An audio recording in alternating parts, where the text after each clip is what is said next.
So here what I have just mentioned. You see the coefficients in front of the terms in this equation are quadratic function of z. Of course, not of the most general form, but this is precisely what allows to solve this equation. And we will apply, as a way to attack this problem, the way which is already familiar to you. And let us think what we could do. Suppose we want to find a solution in terms of a series. So we would write, as a first guess, we would write the following series in positive integer powers of z.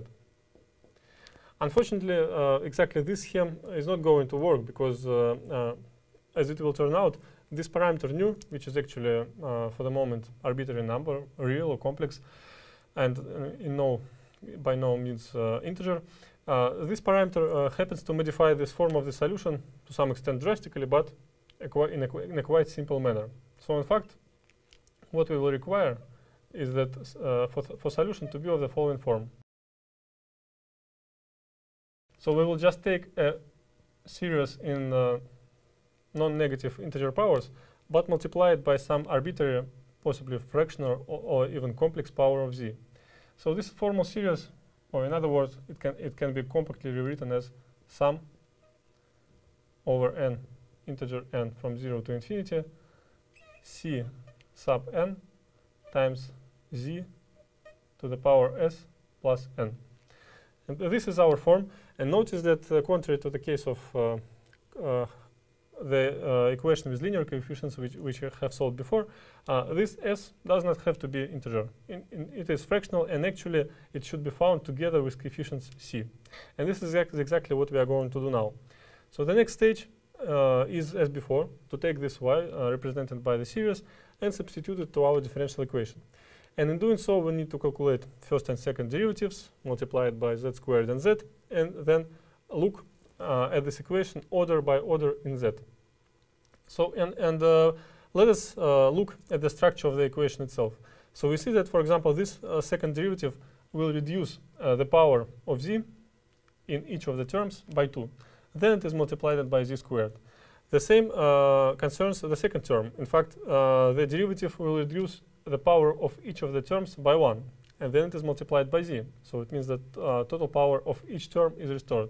And the same concerns all of the terms apart from only one of them.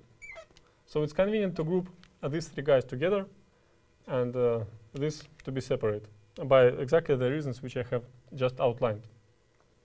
As a result, so I will not reproduce the whole calculation here on the blackboard, but let me make a statement which you may convince yourself to be true. So in fact, it happens that if we look at the first two powers of z, then the equation to be solved become. So one of the equations for this to be identically true takes the following form. Another one, the second one, by increasing order of the powers of z, becomes. And then term by term, let me just write, say, third of them. It is nothing but c2 equals to minus c naught divided by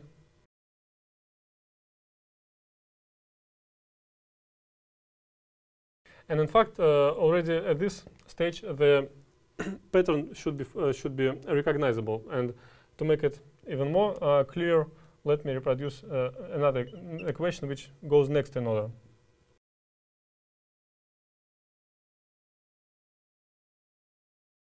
So you see what happens in this series of equations is the following. So let us look at the first two to begin with.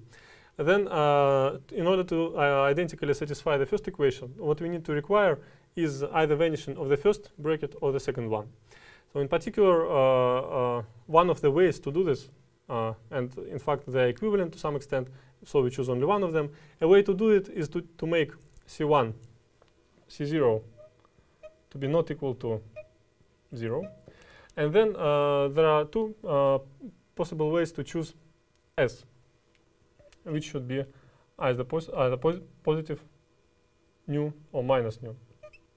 So again, we are dealing with some branching in our ways to solve this equation, so we will choose only positive sign in this equation. So as an intermediate choice, we choose C naught not equal to 0, and to fix some of our possibilities, we choose S equal to nu. Let us look at the first equation. So by now it is satisfied thanks to vanishing square bracket. Let us look at the second equation. In order to satisfy it, it's already clear that the second bracket is not 0 because of our particular choice of S. Then, of course, what should happen is that C1 should be 0. So next consequence is that C1 is 0. Then let us now look at the remaining equations. So what we see here is that this set of equations allows to calculate recursively all C which enter only with even coefficients. So let us now find them explicitly. So what do we have? So for C2, we have explicit expression. Let me just reproduce it here. And for C4, it takes some short exercise, and we start with this expression and substitute C2. So what happens is that minus sign cancels. Then there is C naught in the numerator, and there is a following fraction, following product, 2 times 4. So to make things clear for you, I will show what I'm doing. So I'm taking this C2 and substitute it into expression for C4. So, and first what I have here is a product of 2 times 4, which comes from these two terms. And the next, there is a product of 2 plus 2 nu times 4 plus 2 nu. And I just group them for the sake of clearness of the emergent structure. In fact, it's quite easy to show that a general expression for even coefficients has the following form.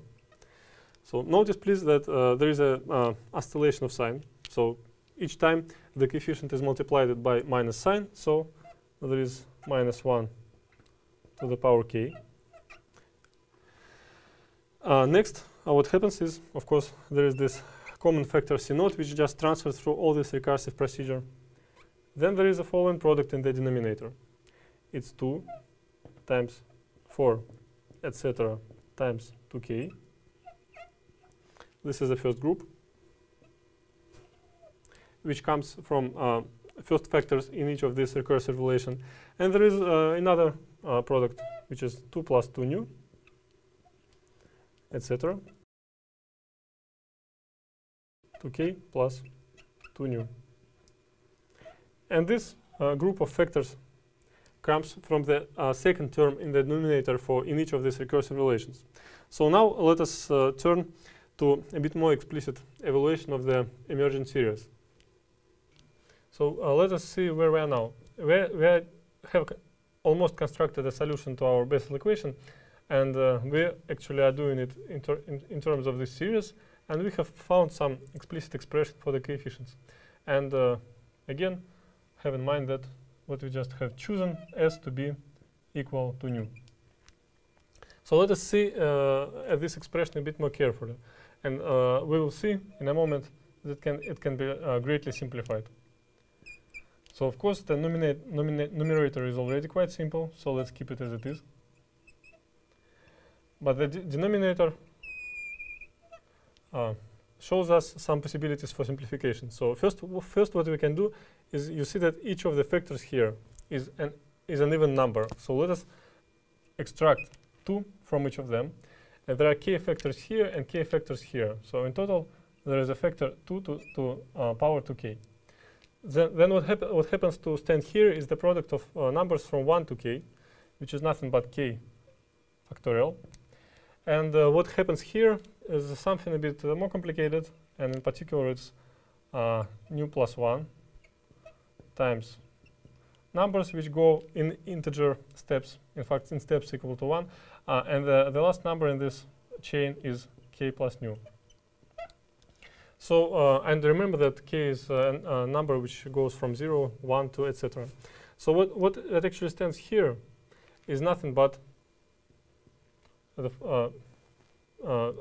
is nothing but something which can be expressed in terms of a ratio of factorials. So let us do it. So as a result, we come to minus 1 to the power of k, c naught, 2 to the power 2k, k factorial. And here it's convenient to write k plus nu factorial. And of course, there should be nu factorial in the numerator. The next step, which happens to be quite convenient, in order to reach the Bessel functions with standard normalization, we will choose C naught. Remember that C naught is just a common factor in our solution. So let us choose it in such a way that general expression becomes of the following form.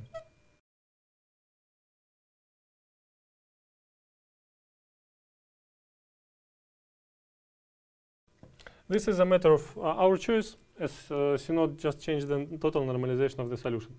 So it happens to be convenient to choose C to K in this particular form. Let us now see what it implies for the solution for y. So y becomes the sum of the following series. Please keep in mind that only even coefficients C enter. So as a result, there is not every n, but only even n in this sum. And for the matter of later use, we will make a choice to represent this factorial as a gamma function. So here we are. This is our expression for one of particular solutions to the Bessel equation. Now the first question to be resolved is what is actually second linear independent solution for the same equation. And in fact, it's quite easy to observe that original equation was symmetric with respect to change of nu to minus nu. And as a result, the second linear independent solution can be almost always obtained by a change nu to minus nu in this one. Why I'm saying almost always, because sometimes this change leads to the same solution but with different normalization. These cases should be treated separately, but for the sake of clearness, we will assume that we do not come to one of these special cases. And for the moment, we may convince ourselves that we actually have constructed two linearly independent solutions in terms of some series. And in one of your homework problems, you will show that this series does converge. And in fact, it converges for arbitrary z, both real and complex, which makes it very convenient for evaluations of these functions at z which are not too large. But at this stage, you may already recall that we had a very similar situation for Kummer's function. And in fact, although we had a convergent series representation, we found that it's not always very convenient to decide on the fate of the functions, on the fate of this function at z which are large by modulus, both either positive or negative. The same situation we are dealing here. So in order to treat these situations when z is not too small, it is convenient to derive another representation. And this representation will again be an integral one. And in order to derive it, before proceeding with details, let me remind you a very useful formula from one of the previous lectures, which allows to evaluate inverse of the gamma function in terms of some definite integral.